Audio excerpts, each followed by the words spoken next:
That's a good one. That's a good one. Oh God, it's a toad, son. It's a toad, dude. Yeah. I wake up to a little bit of drool on my pillow, feel like it's gonna be a bad day. What's going on, folks? Who's taking it? What's going on, folks? Welcome back to the OneCast episode 100 and something. We're actually re-recording this one because we had some audio issues, and I was not happy with what we had. So we're going to talk about the Fisherman National Championship. We gave predictions on the Pascatank, but we're going to come back and talk about it because that event is now over. And I think that's really all we have to talk about. But before we get into it, make sure you head over to OneCastFishing.com. Use the code TheOneCast to check out, save some money on those snagless jigs, long neck hooks, weedless nets, all the soft plastics, especially the Nighthawks. From there, you can head to CarolinaWatersNC.com. Use the code TheOneCast, all one word. Grab you some UPF gear, all the other clothing needs. Click the Hobie Eyewear link in our link tree. What else we got? Well, before your next fishing trip, make sure you go on your phone there, go to whatever app store you have, download the Deep Dive app. Take advantage of the free trial for 7 days. Recommend you doing that right before your fishing trip or your tournament, and then pay for the subscription for the year because a lot of great features in there. We keep hammering home. Right now, we're all pulling it out pretty much every day, looking at our local lakes around here, looking to see the best areas. We're looking at the satellite imagery for water clarity, inflows, lake levels, all because right now things are changing. They're changing fast.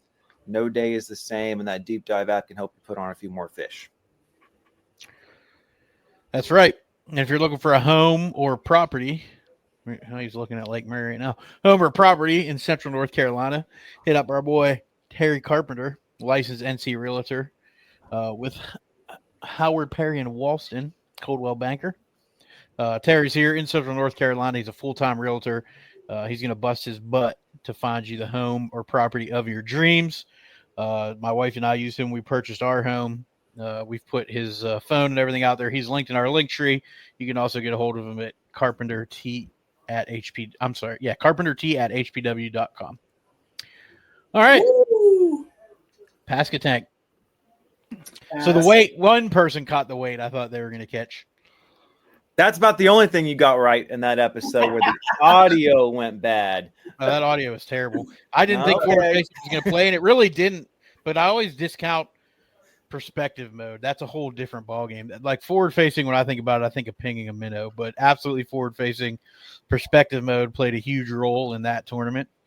The weights were obviously Kyle Welchers set a record and won by 45 and some change, largest margin of victory ever. Had 116 or 114 pounds for the event. Let me pull it up. So I was wrong, forward facing, but again, I always forget about that dang perspective mode because it's not something you see a lot of guys use locally. At least not that I'm aware of. And the only person I really know of that won a big tournament you heard talk about was when Scott Martin, rest in peace, Cynthia's Elite Series career, won an Open down there in Okeechobee using it. So I didn't even think about it, honestly, and it makes perfect sense down there. You know, I use 360 a lot when I fish over there. I'm just going to run for a second, then I'll let you guys talk. I talked to all the guys over there as the event was going on, like locals that I know, and some sticks over there. And, I mean, the weather was the biggest factor. Like, if we didn't get that cold front, you would have seen a lot tighter weights and probably more potentially more century belts. It's just that river is like Florida. Those rivers, Trey's been down there quite a bit. I know Ben's fished a few times. When we had, I think it was Seth we had on when he talked about, DNA testing those fish, and they were majority Florida bass over there. They do not like a cold front. And it really kind of changed what was going on, and Kyle Welcher, when he talked about after he won, he said he went into that area and got a couple bites, decided to start there. And he just ended up having fish coming to him the entire 4 days of the Derby. So yeah, 118 pounds, 12 ounces, man, congrats to him. What was y'all's take? I know you're not gonna be able to get a Bronco bug for a while. I mean, it was a phenomenal beatdown. Of course, I pay closer attention to this one and watched more coverage of this one just because it's, local to us.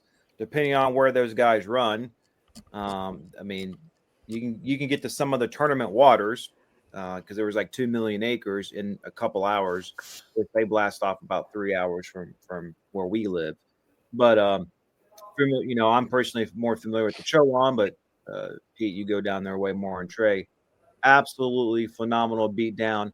It's crazy that after 2 days, Kyle Welcher had top 10 weight for fishing for the 10th guy. So, I saw something where it was like only 14 people caught the same weight that he had through the first 2 days or something like that.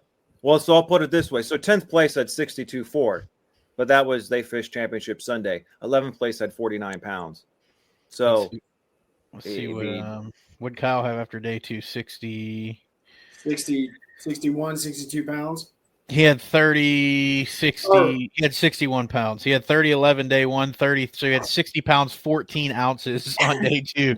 So, and if you look at the final results, basically, below 10th, they didn't even catch his 2-day total. He didn't even have to fish on Saturday when he had his biggest bag to qualify for championship Sunday. He could have just stayed at the dock, but phenomenal event. It would I've been down there a handful of times with Pete, and I actually drove down on day 4 to fish in the upper part of the Chowan River. And, Pete's 100% right. I drove 3 hours down there, so 6 hours total, and 2 bass were caught, right? The north wind, the northwest wind, the cold weather, the muddy water it's still a little bit dirty in some of the systems, really does affect the fish behavior there. And because, if the weather wouldn't have been so bad and if the wind wouldn't have been so bad and it would have been warmer, the Roanoke and the Chowan would have been major players, dude. And there were numerous guys, even the Alligator would have been a player too. Like one of the anglers, I can't remember who it was, that was staying at the Lunker Lodge down there. I don't know if you guys ever heard of that, but the place called the Lunker Lodge. And he said, man, he goes, I found him in the Alligator. He's like, I just can't get there.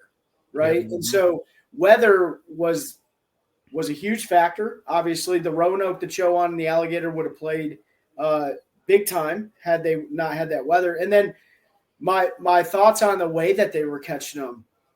I just thought it was interesting. You had Easton Fothergill dominating, catching them on drop shots, right? You had Kyle Welcher fishing using perspective mode or a forward fishing sonar of some capacity, flipping a bug around. You had other guys using jerk baits. I think Trey McKinney was catching a lot of his fish on a jerk bait, minnow, stuff like that. So, you just had a huge amount of diversity in a river system that we traditionally look at as saying, I'm going to bring a buzz bait, a frog, a horny toad, and a flipping bait. You know what I mean? And that really wasn't the deal. And those guys are so good that they were able to use those weather conditions and at least unlock different ways to catch them on that system, right? So I thought it was really phenomenal. And, Kyle Welcher, if you guys are watching, for those out there watching it, I'm sitting in a Airbnb right now. Kyle Welcher just finished up, and a lot of the Elite Series anglers that are here finished up their last day of practice on Lake Norman. So when this comes out, you guys already know who won. But I guess we forgot to mention. It'll be day 2 of the tournament. This is coming out tomorrow or Thursday. I think we forgot to mention Trey's over at Lake Norman with helping the NPFL out this week, getting set up and running their tournament out there. So that's why we're all separated right now. That's why the audio is probably not as crisp. When this drops, you'll know who's leading after 2 days or who's leading after 1 day. Yeah. So we're looking forward to that one. Another one in the backyard. The other thing I want to add is there was definitely, I talked to 3 or 4 guys I know that fish over there a lot that marshaled. And they said it really showed that some of the pros are really good, but they're also not as good as you would think because they were like, all of them were on the bank and all they had to do pull back and they'd have had better weight. KJ Queen's a prime example. He stayed on the bank the entire day one, and had one fish for like a pound, and then decided second day, maybe I should back off. He backed off the bank and had 20 the second day. So a lot of guys were right up beating the bank, and those fish had pulled back with a cold front and they just didn't adjust. So it was eye-opening to some guys to see like, oh, I know exactly what I would have done. But we also have experience on the system, which makes a difference. We know when it gets cold, those fish tend to pull off and kind of where they set up. And we know when the water's high, where they go, and when it's low, where they go, and all of that. So I don't know, watching Kyle Welcher, I forget who it was, somebody on Bass, it was like, it's like watching a pitcher pitch a perfect game, or a bowler that's bowling a 300 game that's just all strikes. Like he was just in the right area. And he said it, you'll hear us say it a million times, when it's your time, it's your time. It was 1,000% Kyle Welcher's time. Like that's the only way to go out there. And it was like two different tournaments. You had Kyle Welcher's tournament, and you had everybody else competing for second. So congrats to him, man. That was really, really awesome to watch. He spent like $25 in gas, dude. Yeah, Brandon Lesser, who finished second, was the same. He said, I've burned like 7 gallons of fuel in these 4 days or something. And I think that's probably the most phenomenal thing, is that he was a mile or two from launch at most. A lot of guys didn't even practice around there because there was so much water available. And for those who didn't watch and all, or who's familiar with Eastern North Carolina, you go all pretty much to Norfolk, Virginia, all the way down the Morehead City Bridge. That's 150 miles, basically north to south. And then you could run west a long ways up those rivers. There was a lot of guys million and some acres of water. 2 million acres of water. Or 2 million acres, I suppose, yeah. It's like, okay, Toledo Bend is like 58,000 acres. It's massive. But 2 million acres is just absolutely ridiculous. And I don't think I've seen a tournament where more boats have been broken. Yes. Because those boys, and none of them really have experience there, except for a couple guys like Randy Howe or somebody who's maybe fishing. And I think Randy forgot because he decided to run the alligator on day one. And I think I heard he remembered pretty quick when he got out there. But yeah. And that sound is so shallow. There's bigger waves and stuff up on, Champaign and Great Lakes and stuff, but it's so shallow that those waves often stack up on each other. And so it's very easy to spear. And I saw like Matt Robinson day one, it broke off. He broke his front graph completely off. Broke his front graph off. He didn't even go back to weigh in on day one. Chris Aldane had cameras breaking off. I mean, it was it happens a lot down there, even with locals. They'll make a run and that wind will shift. And I talked to Jamie Williams, who's a good friend that probably spends more time down there than anybody I know, and kind of introduced me to there. And he rode with KJ on day one, who ran from Elizabeth City all the way to Gum Neck, which is about 70 miles one way. And he said when they got out in the Sound, it was rolling 4s and 5s first thing in the morning what was that, Wednesday, first day, right? Wednesday, Thursday, Friday. Yeah, so Wednesday. And he said KJ just sent it. And if you're looking for a boat that'll handle rough water, Jamie ran it in a Skeeter. He ran it in a Phoenix. And he was like, that Phoenix will eat some big water. So he was like, it was one of the most comfortable rides I've ever had, rolling in 4s and 5s, just the way that it handled it. So that's good. I forgot who it was I saw. I don't know if it was Milliken's video, but I mean, they went airborne for way longer than I've seen anyone go airborne. That was Milliken and that cat. He was trying to get it. I think Milliken, he got to I would never buy a boat from him. I'm sorry. Well, I would never buy a boat for any of these guys. Yeah, especially Milliken. I think that maybe Kyle Welcher, but because his bass cat literally was out of the water for at least 2 seconds, dude. And he wonders when he got to his spot why his bilge and trolling motor and nothing worked. He said, I just had the power pole down. I had to do a trolling motor or a live scope, and I was just kind of trolling motor down, pick it apart. I mean, Ike and Ellie said in his 30 years of fishing professionally, it was day 1 and 2 were the worst rides he had ever had. So I forget what it was. One of the classic. I think it was when the classic was over there. If you go back and watch the videos, all the guys that fished it said they would never go back because they all got beat to death in there. That was back when everybody was running the 14-foot damn fiberglass boats, and they were trying to run that sound with 35 horse outboards and just beat them to death. So, yeah, you got to be careful out there. We knew that going in. We knew some stuff was going to get torn up. I saw a video from who was it? JT Tompkins had to pick up, I think it was Brad Watley. I don't know exactly what happened, but his boat was up, beached, not usable. So he picked him up and got him back to weigh-in for weigh-in. So that was cool, JT. He waded out in the water with a net with all 5 of his fish or whatever he had, and he just walked across that stump field and then dumped them in JT's boat. But yeah, I think his boat got absolutely demolished.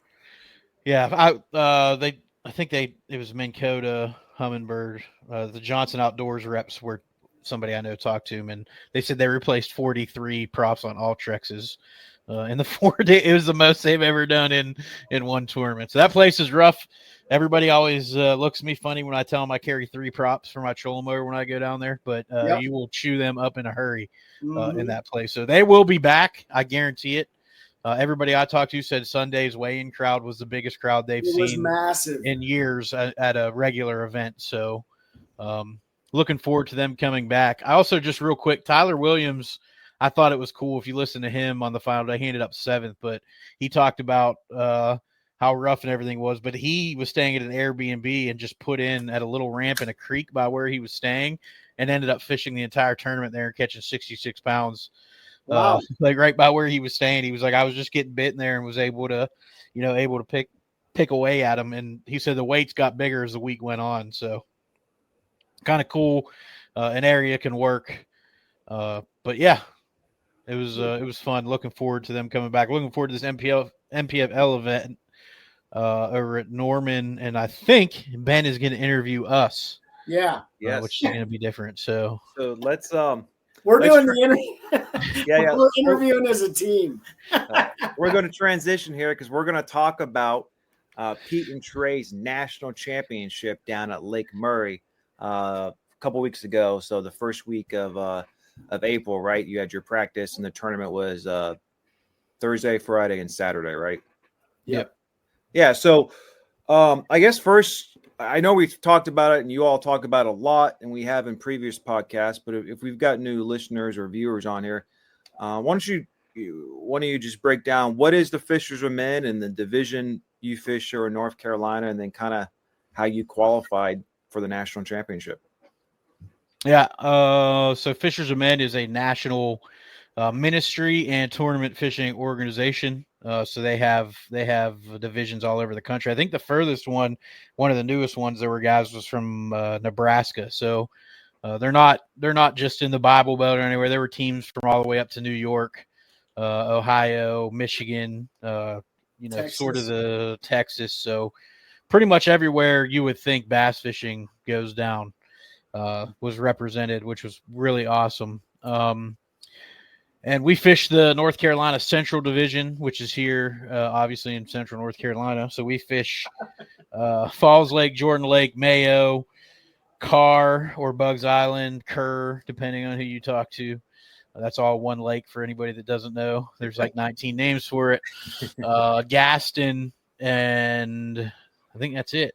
Sharon Harris potentially for a championship. It's in the hat for the championship this year. So.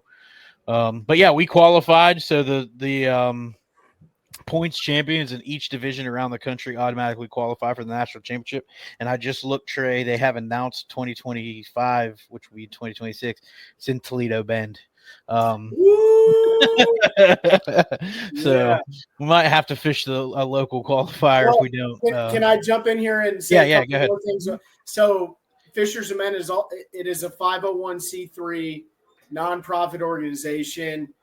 They are the title sponsor for Andy Montgomery. For those who don't know, he fishes the Bass Pro Tour. Like Pete said, it is a ministry.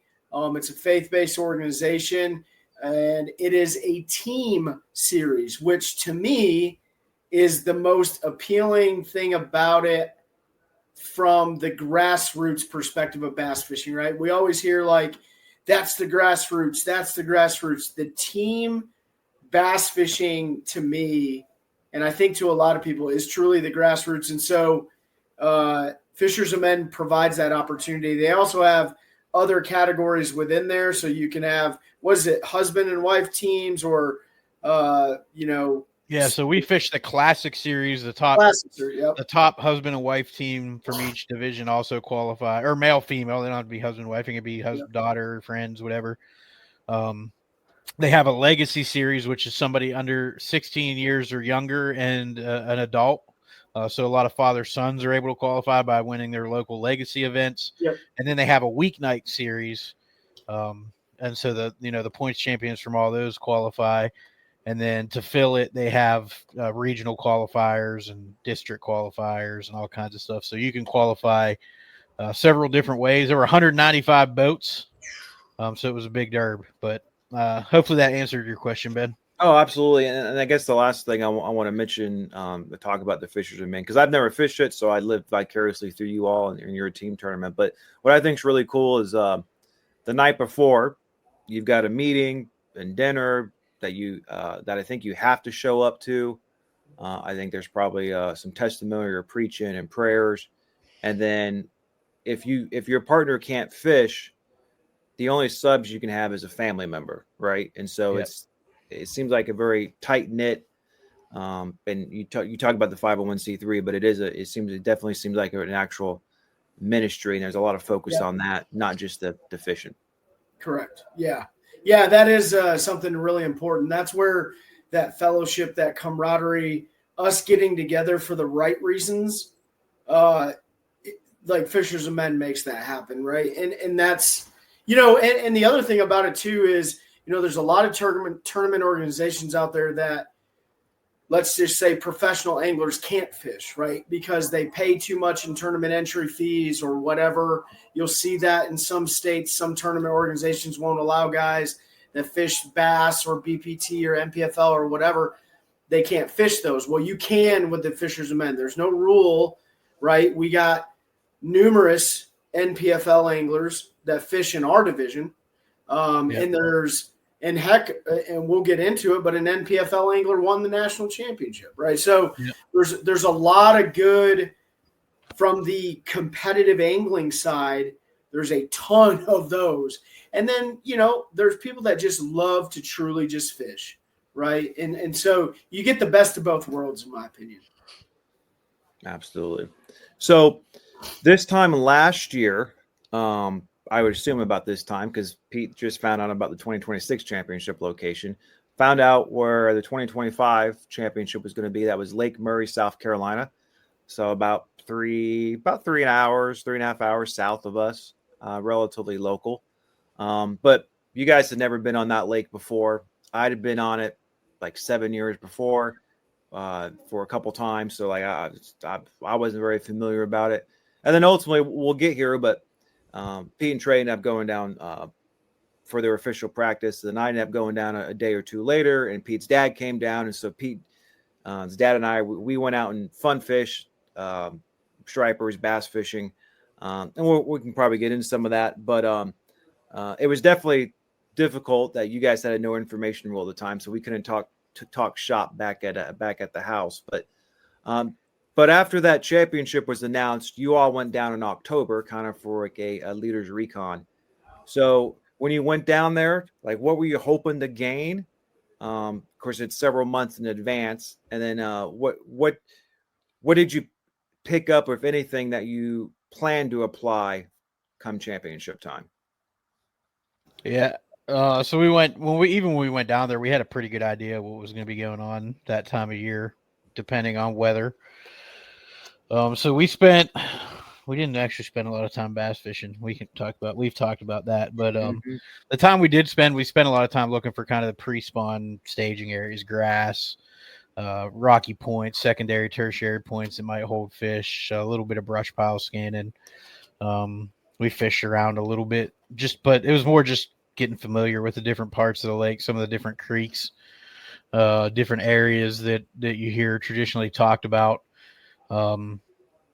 So I would say a few of the areas that we found when we were down there in October definitely played. Also, some history that I gained from my time marshaling there the year before played a pretty significant role in some of the things that we did in some of the areas that we fished. So, That's right. Trey, anything to add there? Yeah, I think, outside of the lake thing, we really established a great network with our good friend who's become a good friend, Ted Roberts, who we stay at his place.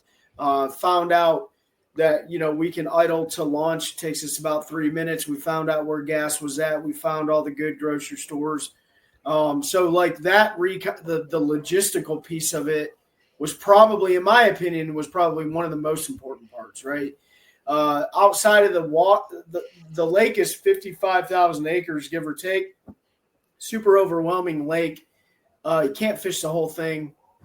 And Pete's right. Like that time of year, the time that the national championship was being held, I mean, it's you have a pretty good understanding that there's going to be a lot of spawning going on. So in fact, a lot of the areas that we touched in October, we didn't even go. There's only one area I can remember that we went back to, right? Outside of that, we messed around in like Shoal Island. We didn't even go to any of the stuff that we touched in official practice. And what else is important about this time too is we didn't have a no information rule at the time, right? So like there was information rules and off limits periods that went into effect on certain dates and stuff like that. So, but outside of that, no, I don't have anything else to add, man. It's a beautiful place though. Yeah, you guys taking that trip down there and then having that fun fishing, we've talked about the stripers and all, but what I hadn't remember about that lake and then being back down there that week with you all was, it's 55,000 acres, but it's not very long or wide. It's just there's so many creeks and there's so much shoreline and islands out there that it can become overwhelming. It was if it was your first time down there and trying to figure out where to go and all, and just having that little bit of knowledge. I mean, there's so many shoals and stuff out there, instead of being unaware of that first day of practice, at least, you had some familiarity, which probably definitely helped out a lot. So you all got, I think official practice started, was it 1 April or like 31 March? Yeah, whatever that Saturday before was. I think official practice started like March 29th. Okay. So, Trey, I think you mentioned it, or Pete, that you kind of knew what to expect going in. Probably a lot of spawning fish, maybe pre-spawn. But beyond that, because we always talk about, having a game plan and then, adapting to that. So going into your first day of practice, what were your goals trying to achieve? What were you trying to confirm or deny based upon any of the previous thoughts you had going into the event?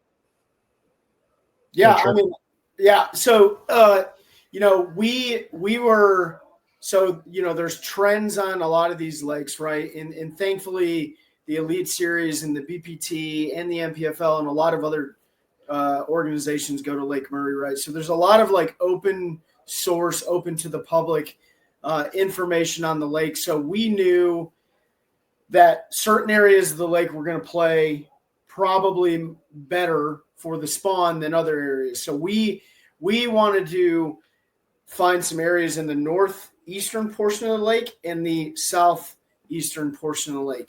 We basically wrote off the west. And what I mean by the west is anything west of Dreer Island, right? As Ted says, Billy Dreer, right? Billy Dreer Island.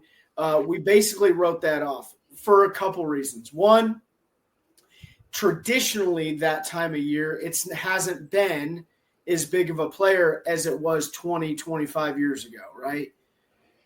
Secondly, water clarity, right? So the Saluda River, which feeds into the main lake, is typically dirtier, and you can see that on the Deep Dive app when you pull up the water clarity feature, which we did. So we were like, we're going to focus our efforts to the east and then focus on some of the high percentage coves to the northeast, specifically those ones that get that east, the sun beating down on them when it rises in the east, right? So it's those eastern-facing banks on the north side and then on the south side. When we got up there on day one of practice, we learned really, really quick what was pretty much going on. And I'll let Pete dive into that, and there are some lessons learned, but we figured out pretty quickly what the deal was going to be. Yeah, I mean, first day we identified a few secondary points and some things we wanted to look at to see if there was any schooling fish, any sign of a herring spawn. So we had some rocky points and stuff we wanted to look at, kind of near where we wanted to check. We made the furthest run day one just to get down there and either confirm or deny that we were going to spend time in that area. So we ran up there. We had a really good point that I know they'll school on. And some little stripers schooled on it, and that was really it. We really didn't see birds. There wasn't any sign of a herring spawn or anything. We also noticed running up there that all the main lake stuff where typically guys are chasing that herring spawn, there weren't any boats sitting on it, and this was a Saturday. So you have to run a little bit of bent rod pattern in a lake that big, and then to see nobody out fishing those traditional kind of herring points or spending time on them. It kind of told us that deal wasn't fully going on. And we might have wrote it off. Again, lesson learned. We probably should have looked a little bit more because clearly it was going on somewhere. It may have just been one small area. And the winner was a local who had knowledge and I'm sure, had an idea of where that typically kicked off first. But we got up there. We fished a point for a little bit. We had some fish school, nothing. We go into the first pocket when you could just sort of start to see. And we're like 4-pounder.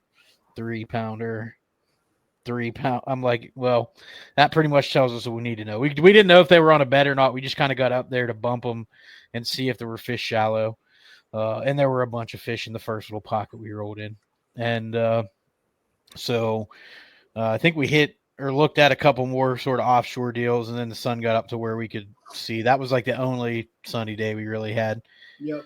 We had 2 sunny days, actually. That was one of them. So we once it got up, we just went to looking for bedfish and seeing what areas they were concentrated on, areas where there were more or less fish in that kind of northeast section of the lake that he's talking about. We spent most of our day in there running a bunch of different creeks and pockets and identifying areas we thought were going to, play. And that was really it for day one. Day two, we repeated the same kind of attempt in the south.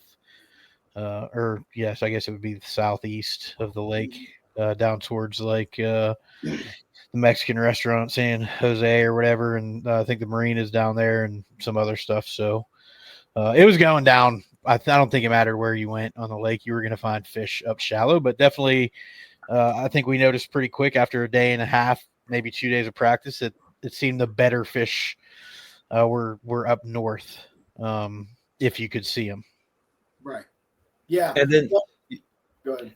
There was also a high school tournament out there Saturday, and they were jacking them off beds, weren't they?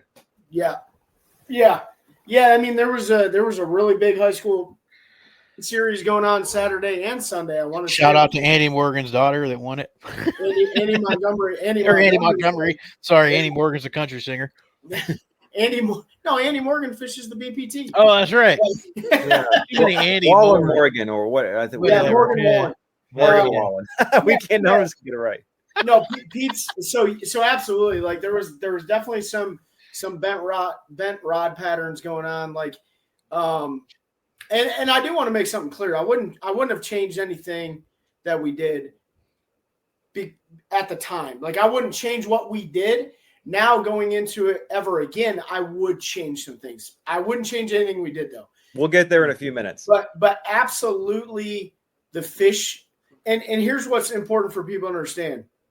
When you're hunting for beds, you're hoping that you see you're hoping that the fish behavior isn't the same all across the board. You're hoping they're not all locked on the bed with a male and a female. You're hoping that you can find some bucks up on with females slid off. You're hoping you can find some maybe paired up. You're hoping you can there's different things we're looking for because over a multi-day period, you're going to have to target certain bed fish in a chronological order, if that makes sense, right?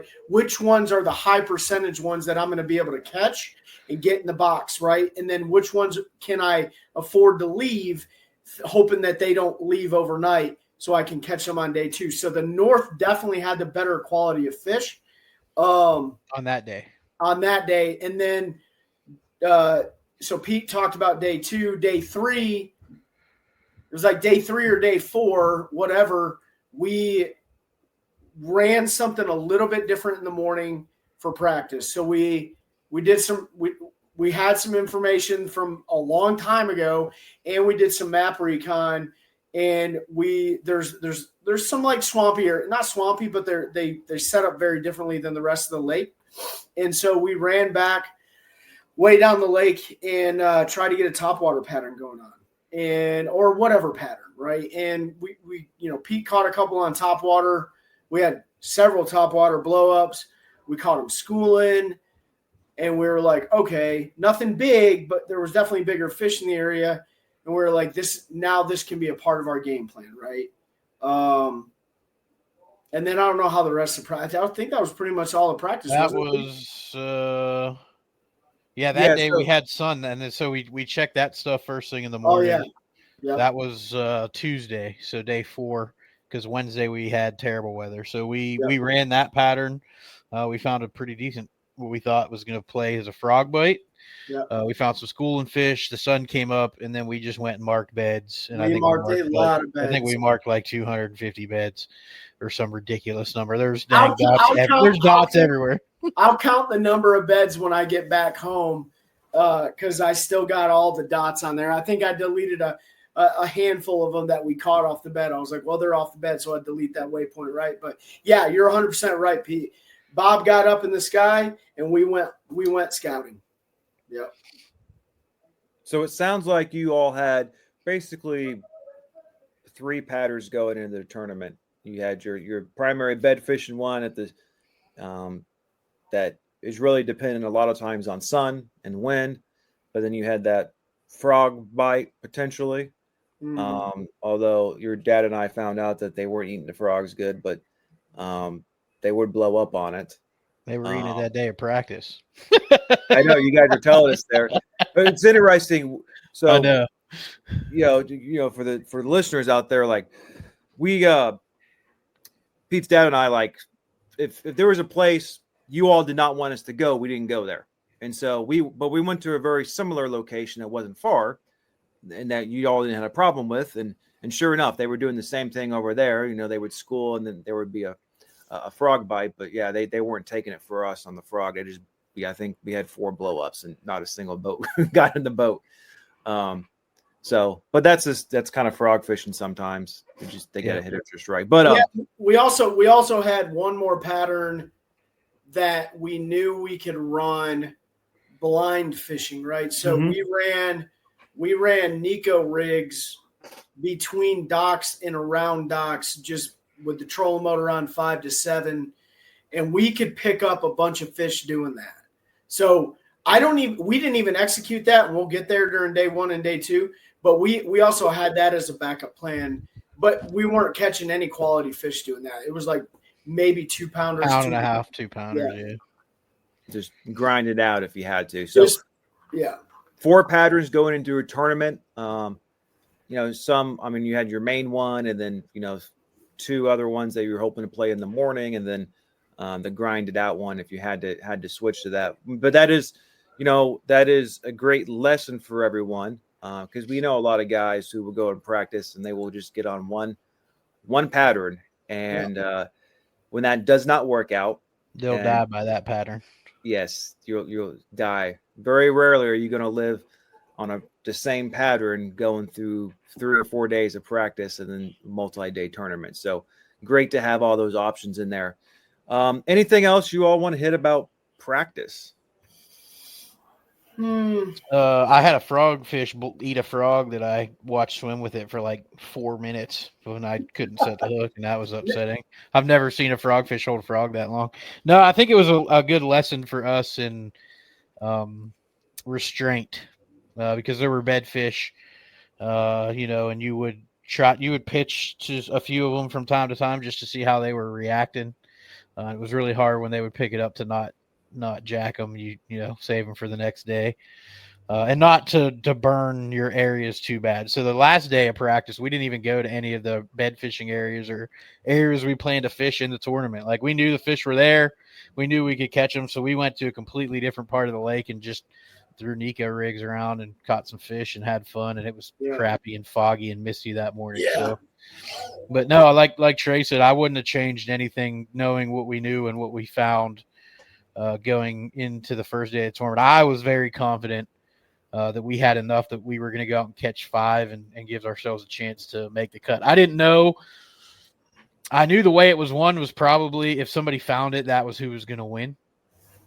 But the one great thing and the one frustrating thing about a bed fishing tournament is it's the great equalizer, man. Like, anybody can compete if you can go out there and see them. So, I felt very confident going into the first day of the derb with what we had, our plan.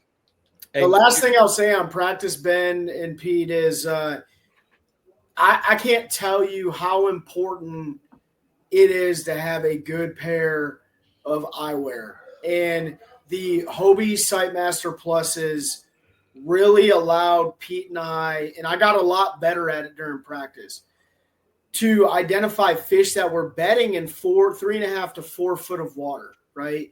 And some of those fish we did have to catch because they look they're different looking 3.5 to 4 feet down, right? When you catch them and you're like, that looks like a 2.5 pounder, and he comes out and he's 4 or whatever, like you have to get comfortable at judging the size of the fish. And the only way we could find the fish and then judge the fish was with the Hobie Sightmaster Pluses. Like that, without those, we would not have been able to do our job 100%, because we were talking to other anglers, other competitors on the water that probably sight fish and bed fish way more than we do because of the areas of the country they live in.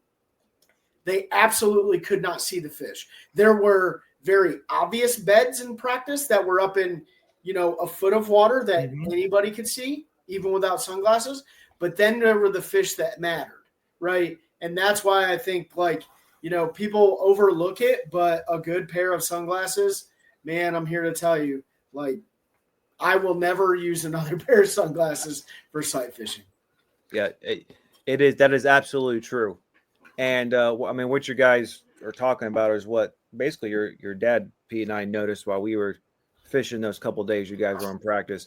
No one was out on the points, kind of that bend rod pattern. Now, where there's still some largemouth out there, you can get lucky.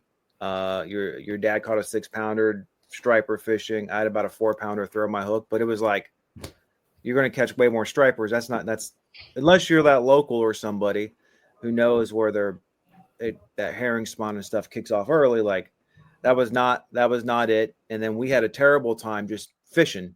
I mean, you guys found a Nico rig thing. I can't bring myself to do that hardly, but like just going down the bank, fishing docks, lay downs, and that type of stuff. Like they were in the spawning mood. So a great equalizer event because just like we saw, I think 2 days before the tournament, I got hung up on a lay down, and I get up there, and then the sun peeks out, and there's literally like 15 to 18 pounds of bass on beds or cruising right all around us. 2 days later, they were gone though, and right when you guys were fishing your tournament. So it's a great equalizer because those fish move up and down. A lot of people can't see. And the last thing I want to talk about, Trey, that I think is important, like the beds at Lake Murray, for a lot of those guys who are used to bed fishing, say in the South and Florida, it's not just not being able to see them because they're a little bit deeper. They don't necessarily make those big old round light spots. I mean, I saw one just up underneath 2 logs. Yeah. Well, real quick, can you guys hear music playing in the background? If you can, I apologize. You got the MPFL crew here jamming out and stuff like that. Somebody's playing guitar. But, yeah, you're absolutely right, Ben. Like, one of the biggest lessons I learned from Pete is don't look for the bed. Look for the fish, right? And, bass will spawn on anything they feel comfortable spawning on. They're not going to necessarily put all the work in the world in. If they can jump on, a hard structure and dump their eggs on that, they're going to do that, right? Florida fishing is different. Tilapia go up there and make these beautiful beds, and bass use the same beds and stuff like that. So, like, it's very different. And, there were beds on that lake that there was like one little piece of shell, like one shell that you could see, right? But that was the bass's bed, right? So, yeah, you couldn't have done it without those sunglasses, though. Yep, absolutely. So let's move into day one then. You had your blast off, you had your game plan. So talk about that initial game plan and then any adjustments you had to make after that. Yeah, our plan was to roll down to where we found that frog bite in the morning, and we were just hopeful we'd be able to go in there and catch a fish or two. Which boat number were you? Boat 70. Okay. So we were hoping to be able to roll in there, catch a fish or two. Best case scenario, catch 5, and then we could go just upgrade through the day. We had a feeling we weren't going to be the only ones that found it. I tried to stay optimistic and say we were, even though deep down in my soul I knew we weren't. So we got down there, and there were 3 other boats in there too, and we're fishing the tournament. One of them was a local guy who was on top of the fish. So if you do happen to hear this, you need to back up a little bit, bro. You were in a really good area, but you were literally on top of the fish. Yeah, power pulled down. Power pulled down. He probably stabbed a fish. He probably stabbed a fish in the head. Yeah. Right where I had one eat a frog and hold it for 9 minutes. But anyway, we rolled down there. There was a boat that was kind of running block, and we had a feeling they had found those schooling fish and they were waiting to go on them. So we saw another boat. We were like, hey, you mind if we go around you and fish down? He was like, no, you guys are cool.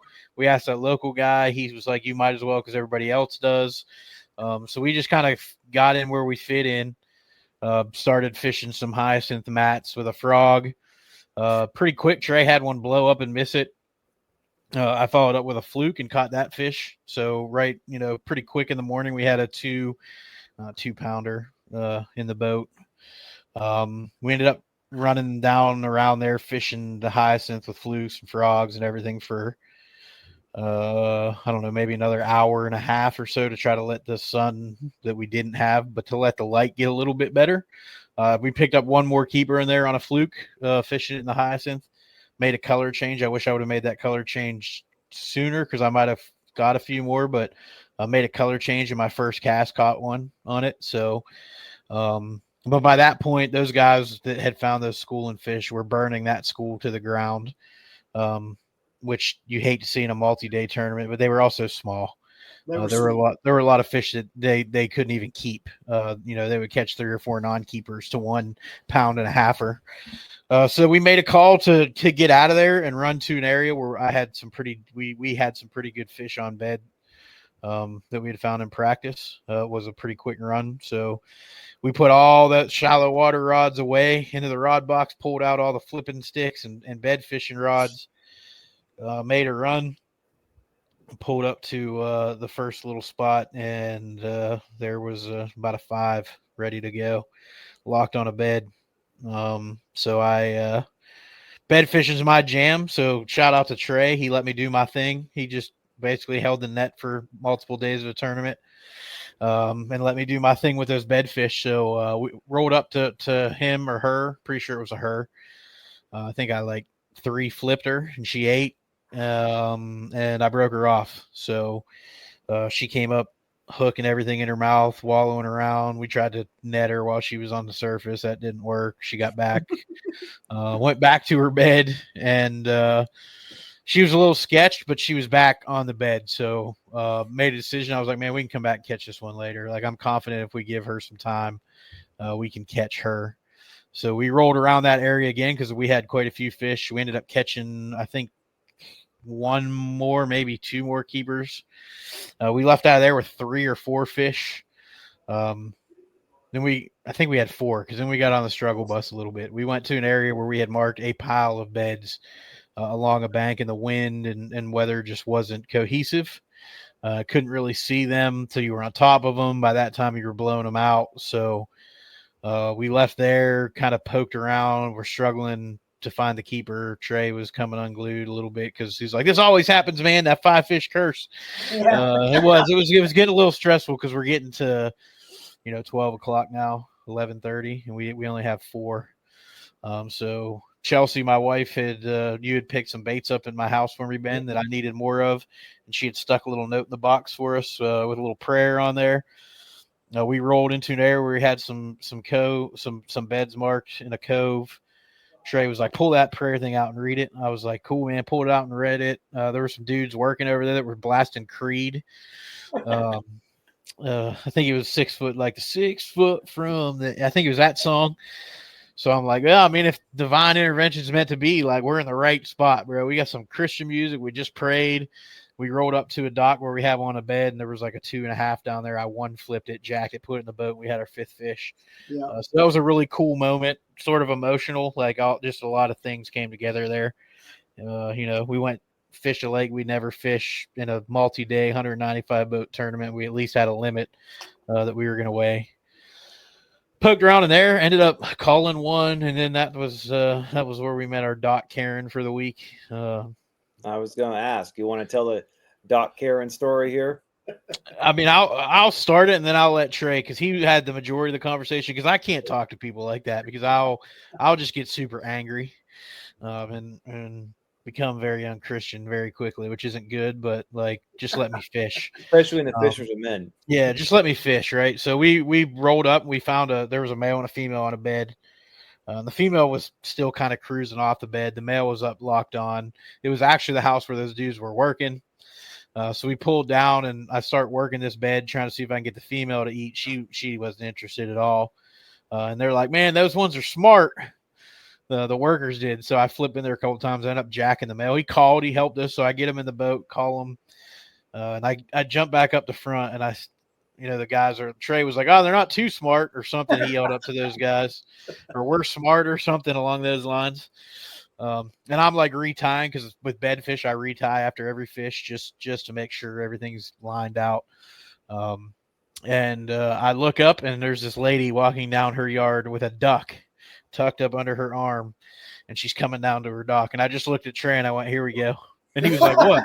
And I was like, here we go. I could just tell it was gonna go down. So I'm gonna repeat what Trey said, because he didn't even remember saying it. But she comes and she stands right on the corner of the dock where the bed was, and she stops and she looks out on the water, and Trey looks at her and he goes, are you angry? So yeah, Pete's spot on. She had a look, man, she had a Karen face going on, and I was like, what's your problem, right? But I said, are you angry? And she goes, I just want to know what y'all are doing. And I was like, well, clearly we're bass fishing. I mean, I just got promoted to captain, obviously, and so she was like, oh, you're bed fishing for the bass that are on the bed protecting their babies. And I was like, well, there's no babies there right now. That's why there's a male and female. There's no babies yet. And by the way, the male's in our boat. The male's in the boat anyways, so she's screwed. But anyways, she got really frustrated because she didn't want us fishing for the bass that she enjoyed watching at the end of her dock. And she even, to the extent, and I'm paraphrasing here, I think, could be a direct quote, if God wanted those fish out of the lake, he would have taken them out himself. And, and Pete, I think he mumbled something of the sorts of God God gave me 25-pound fluorocarbon so I can snatch these fish out of the lake. You know what I mean? Mumbled God gave me a flipping stick and 20-pound fluorocarbon so I can take the bass out of the lake. But nevertheless, we had a small conversation. It was pretty civil, honestly. Yeah, I will give it that. Yeah, I will say, Trey, the first thing you say, you look up, are you angry? That is so disarming, because what? No, I'm not. Like the natural response is no, I'm not angry. You know what? Yeah. Yeah, I didn't say hi, how are you? I was just like, let me go ahead and address the elephant in the room right now. Are you angry? Because people don't get that for their initial question, right? And it did knock her back a little bit, but she just didn't want us there. And she said it. She was like, "Can you go fish somewhere else?" And then I was kind of a smart ass and told her that she needed to be educated. She's like, "I don't need an education." I said, "Well, I'm going to educate you anyways." I educated her. It was like talking to a brick wall, and then we left. And it was the only dock Karen I've ever dealt with in my life. Yeah, it was the only one we had the whole week. Well, I've never had one in my life. So not only are we fishing 195 boat national championship, we're bed fishing, and we get a dock Karen. I'm like, hey, you know what? This is a huge win, man, all the way around. I don't even care where we place. Yeah. But the rest of the day, I think we called up a couple times maybe, and we had a 3:00 check-in, and that was there's one more tail in there. Oh, is there? Yeah, go ahead. Tail with the broke off 5. Oh yeah. I'm sorry. So yeah, we ran around. You want to tell it? Yeah. So Pete talked about it before. We ran around, checked some other beds, and we made a decision to run back to that fish that broke off earlier in the day. And we get up, I can't tell you how important boat angle is. We got the boat in the exact same position. Sun was kind of right. Wind wasn't very bad. And Pete was able to instantly see that same fish. She was locked on the bed. And she by this time she didn't have the hook in her mouth anymore. That hook was gone, right? And he made a couple flips in there, and look, man, set the hook. Want to say that hook literally was positioned right in the same place as the previous hook, so that hole obviously would be bigger. She comes up, throws it, and she gets off, and that's the end of the story. That fish is a very important fish for the day one standings, right? That fish puts us probably that 16-pound mark, maybe. Yeah, it definitely puts us in 16 pounds, which would have been the difference in 30 to 40 positions, right? If not more, maybe 50, 60 positions. Yeah. So yeah, 3:00 check-in. We go check in. We drop 1320 on the scales, and we're sitting in 105th place after day one. That just goes to show you. I think you all had made the right decisions. You were around the right fish. It just sometimes the execution does not work out as you intend. Sure. And you guys had talked down there, like last year when you qualified and won the points of the Angler of the Year team or Team of the Year for the division, you fished clean the entire year. It was just your time, and this time just a few things and unfortunately that happens. It's also unfortunate that day too, because you had an earlier check-in, and that sun really popped out about 2:00, 1:32 on day one. Yeah, yep, sure did. And that's when your dad and I ended up catching most of our bass, was later in the afternoon, and so timing also is a big part of, and weather is a big factor too. Dude, an hour makes a huge difference. It really, truly does, because Pete, we could roll up on a fish and make one flip to it and jack it. It's a matter of 45 seconds, right? But nevertheless, you're absolutely right, Ben. 2024 season was so clean. Even though we still get frustrated, like I get frustrated, Pete gets frustrated. We get frustrated in our performance. It's not anything else. It's just you're hard on yourself. And that day we just didn't fish clean, right? Was it controllable? I don't know, but it wasn't clean. So there we are sitting in 105th after day one. We can roll into day two if you want. Yeah, let's roll into day two, because I think you guys, down there, I think you all were happy with day one, obviously around the right fish that didn't execute. So I think you guys were feeling pretty good going into day two and felt like you could definitely make up some ground. So let's talk about day two, blast off, maybe talk a little bit about how the conditions changed a little bit, and then just kind of walk through your morning, and then you had to go weigh in. You had a late check-in, right, on day two? Yeah, I think we were like 4:15 or 4:30. Yeah. So so day two blast off. We were boat 70 day one. We were boat 140 day two, right? So we had a 4, I think it was 4:30, Pete, but I can't remember. It was after 4, our check-in. So, they blasted. We were happy about that. And mind you, we might have been sitting in 105th place with 13 pounds, but the weights were so tight. We knew that if we dropped a decent bag, like an 18 to 20 pound bag, we're in the cut, right? Like most likely we're in the cut. So day 2, boat 140, we're really happy about that. Conditions were definitely different. We blast off. It was fun. It took 22 minutes for us to get blasted off. It was nice, safe. And this day, and I want to give a huge shout out to Alan and Jason, who also fished the NC Central Division of Fishermen. They gave us, they told us that we could fish where they were fishing on day 1, which they had a little less than 13 pounds, but they weren't going to go to those fish, right? So they were like, hey, you guys are more than welcome.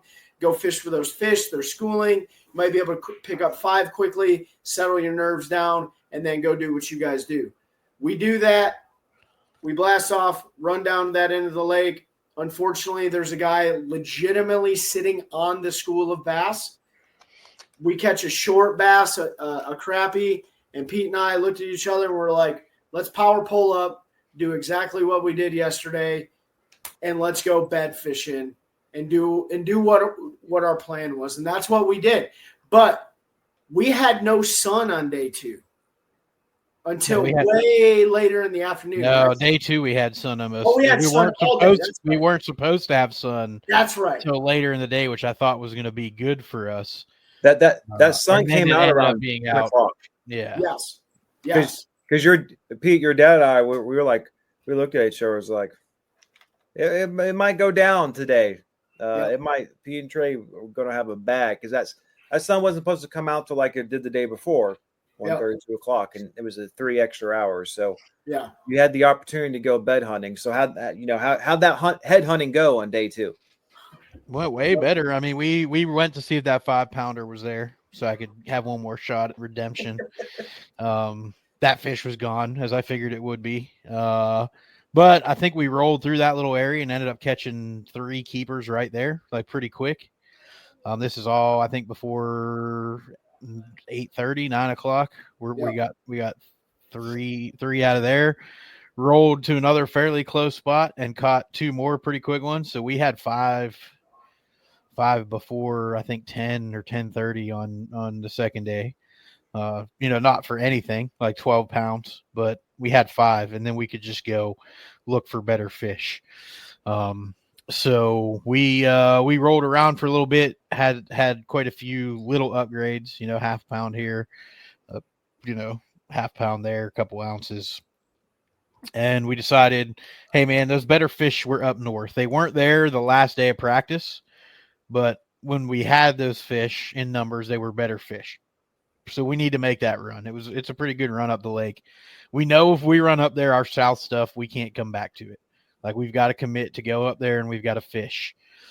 So we did. We made a call. We had a call to go up there. We had an area where we had some. This is like 11 o'clock, somewhere around there. We had an area with some little micro coves right off the main lake that were holding some better fish.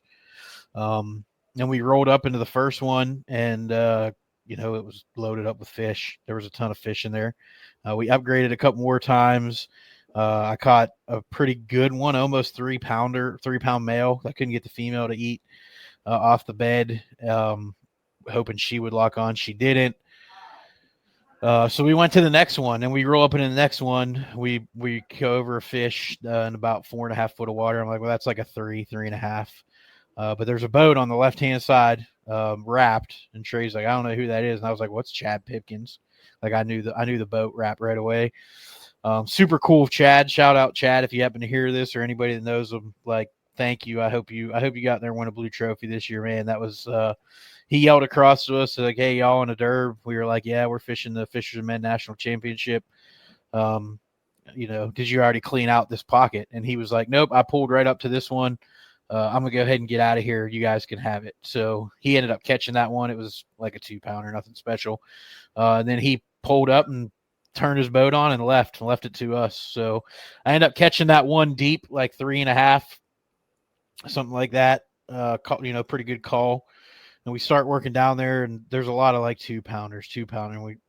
And we get down a little ways, and there's about a 6 female that's close to the bed. She's not quite locked on the bed, but she's acting where I think I can get her to eat. And she's got a little male the male was maybe 1.5 pounds. You look like that lots of times though. Yeah. So we found an angle, right? And I pitch in there just to get attitude, and the male gets mad. He picks it up and swims off. So I've got to hold it. I'm not going to jack him because she's not locked on yet, and she's following him. This is important to anybody that bed fishes. If the female follows the male off the bed, 90% of the time, if you catch that male, she's not going to go back up there. Like, she is following him. So he swims. He finally lets it go. He goes right back to the bed. I pitch up in there. He picks it up again, swims it off the bed. Pitch it up in there again. Well, this time she shoots in there and flares at it. So now she's mad that something keeps getting in their bed. And I'm like, Trey, we can catch this fish. And it didn't take a long time. I pitched, the male kept picking it up. Finally, I made a pitch. I popped it like over the male. He flared at it, missed it, and she shot 5 feet up into the bed, grabbed that bait, and turned and started out. And I gave it to her. I gave her the wood, man, and bringing her to the boat, and she comes up and wallers, and the hook pops out.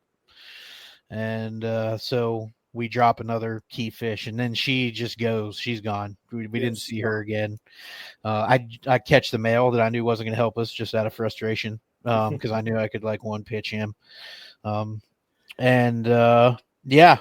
that's bed fishing. It happens. I'm super frustrated. Trey knows it.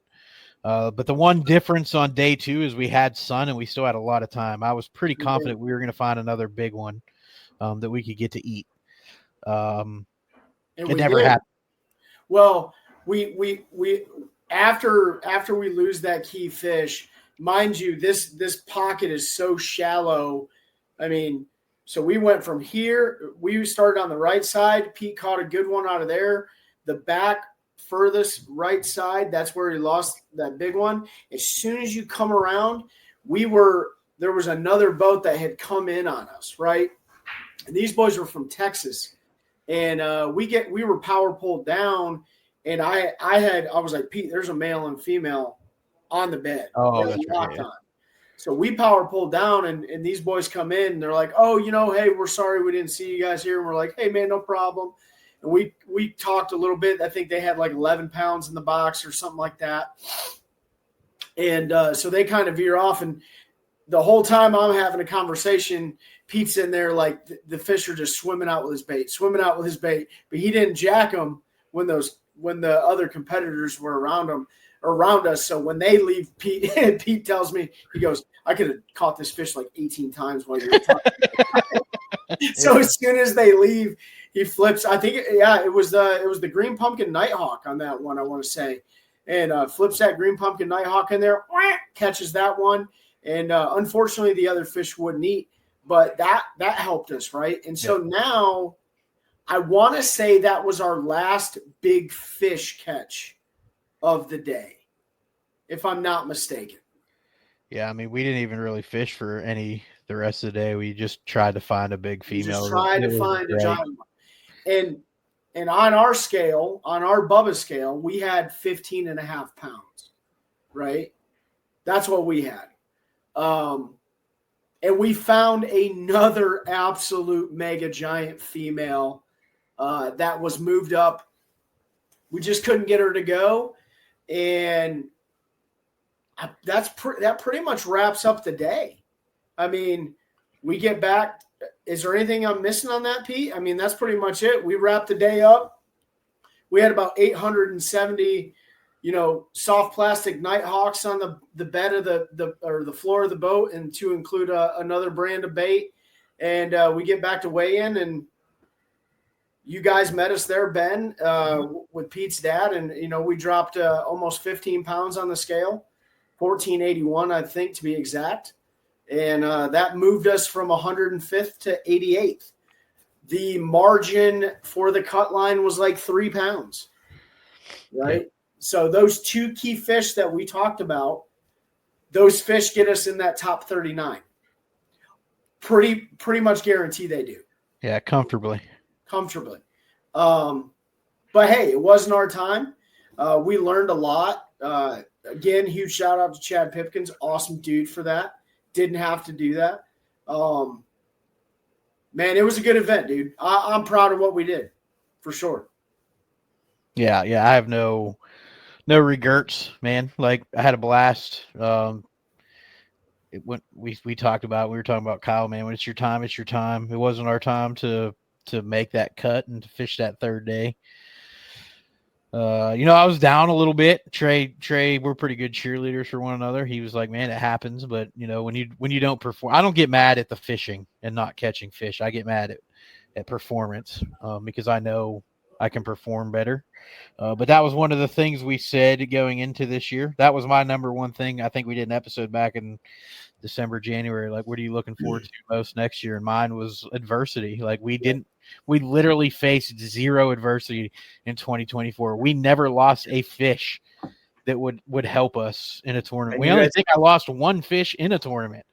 Honestly, and you had some spectacular net catches. Some absolutely ridiculous things that happened. Yeah, and that's funny you bring up the net because Pete's net breaks on day 2. He catches that fish out of 4 feet of water.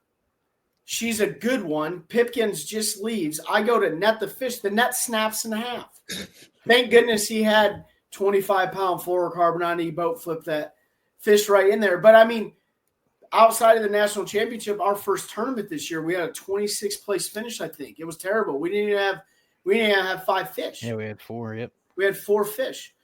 Last year, we didn't have – we brought a limit back to the scales except for in our district championship. Yep. We had 4, right? But that didn't matter for us because we were already in the national championship. So, this year has already started off with adversity, and we dealt with it in the national championship. Now we're on a little bit of a rebound. We'll see where this goes for the rest of the season. Yeah, I'm absolutely super proud of you guys for all the work last year and the consistency, and then this is the 190 boat tournament. It's the largest you guys have ever done. It's way bigger than anything I have ever done. And it's, it's a whole different game with that much boats, that much pressure on the water, everything being so tight that, you guys, you grinded all week. Had that for practice and and during the tournament. So I think you have to be happy. You finished above 50%.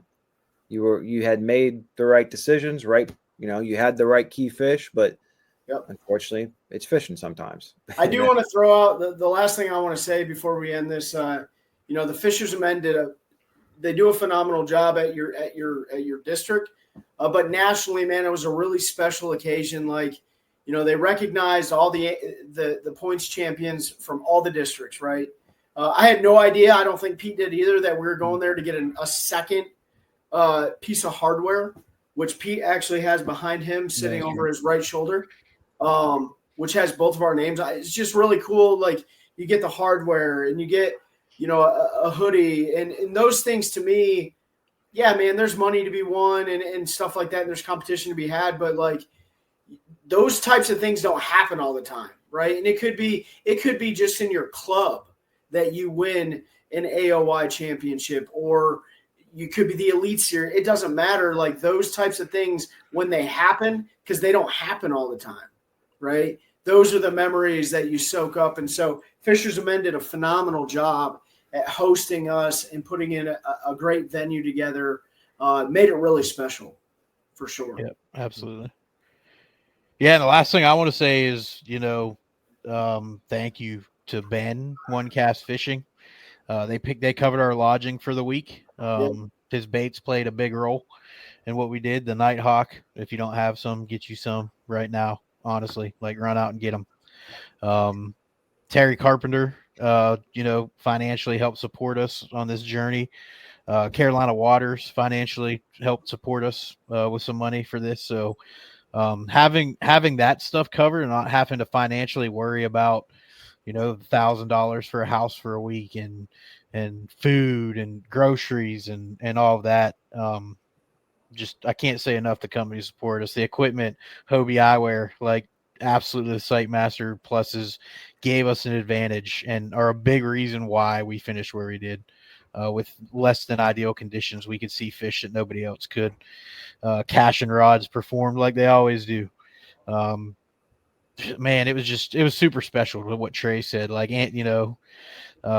Montgomery gave his testimony and hearing that and the meeting on a scale with 400 and some other anglers. It was just a really special thing. And I'm thrilled we got to experience it. I'm glad Ben and my dad got to come hang out. I'm glad I got to do it with Trey, and it was sort of like a celebration, a culmination of a year. Feel like we waited almost a year. I mean, we finished last year. We finished our tournament season last year in June, so we knew then we were going. So it's been almost a year we were waiting for that event, and I couldn't ask for a better time, better run. I mean, they blasted off 195 boats in 27 minutes, and it never once felt even remotely unsafe or anything. Just a great tournament, great organization. We have the best companies in the world that we're blessed to work with. Just super humbled to be able to be involved in something like that. Yep. Yeah, it was a great event. I'm glad I got able to come down for the week, hang out with you boys. The weather was phenomenal, 85 degrees, sunny. I mean, it was felt like June or July out there. I mean, it was phenomenal. We did some striper fishing. Your dad and I got on some good stripers, lost a few. One day he whipped my butt catching largemouth off the beds, and then I started whipping his, and I think he got tired of bed fishing. He finds it boring when you just go down the lake with your rod, not even just looking. But I'm not everybody knows I'm not a huge advocate. I'm not a fan of bed fishing as being the primary deal in a tournament. But I'm here to tell you, if you only get a small window to bed fish where you're at, right? Mm-hmm. You don't get to do it all year long. And so when you have the opportunity to do it, I know it's something that me personally, I'm going to work on more, because understanding fish behavior on the bed is such a skill that technology can't tell you. It can't do it for you. You have to visually witness fish behavior, and every fish is different. And so understanding those things will help you if you're going to use bed fishing as a pattern. And honestly, if we didn't bed fish and we only blind fish, if we didn't have Hobie Sightmaster Pluses and we didn't bed fish, we would have came in with 8, 9, 10 pounds a day. Yeah. Mm-hmm. Bed fishing gave us a competitive advantage, right? Because we weren't on a schooling bite. We didn't have cane piles and brush piles marked in that lake. We didn't know any of that stuff. Bed fishing what gave us the best opportunity to at least compete. And it couldn't have been done without all those people's support that Pete just mentioned, in those sunglasses, man, and those baits. We can't just blind fish. We can, but we're going to catch 10 pounds, right? Ben's holding one up right now. He's got a Texas rig. That's the pearl-colored Nighthawk. That thing's a game changer on the bed. He's got a sunfish one, a green pumpkin, a hematoma, a South African special, all great colors for all different conditions, and they get eaten, man. They get eaten. So, well, boys, I appreciate you joining us here on the OneCast tonight, telling us about your latest tournament. This is the opportunity we usually give our guests to shout out their sponsors, but I think Pete just knew already to roll into that. But with that, you guys got anything else before we wrap it up here? No. Appreciate all the texts, the Facebook message, Instagram for everybody that followed along. It was super cool, and to have that support back at home too. And we'll see y'all Friday at the Mixer for Take a Warrior Fishing's Spring Warrior Clash, if you'll be there. If not, then we'll see you at the event on Saturday. I'll be there running beautiful Skeeter Apex that our friends over at Elevator let me borrow while my boat's in the shop. And we're going to do some demo rides after the derb. So even if you're not fishing, if you want to come ride in a new Skeeter boat, see how they ride, swing by New Hope ramp like 3:30ish, and we'll get you out, take you for a ride. So appreciate everybody's support, and that's all I got. All right. Yeah. Thanks, guys, and I'll see you here in a few days. And I do want to give my wife a shout out. Crazy Glamorous Chickens. You guys got to check them out if you're in the market. But my wife has been a huge supporter all the way, and I've never shouted her out before, so I feel like I'm doing her a huge disservice by not doing that. But friends, family, faith, fellowship, everything, it matters in this game. So we'll see you guys in a couple of days. All right. Well, we appreciate everyone listening. Hopefully you took something from it and help us continue to build a culture of anglers helping anglers, one cast at a time. That's a good one. That's a good one. Oh, God, it's a toad, son. It's a toad, dude. Yeah. I wake up to a little bit of drool on my pillow, feel like it's gonna be a bad day.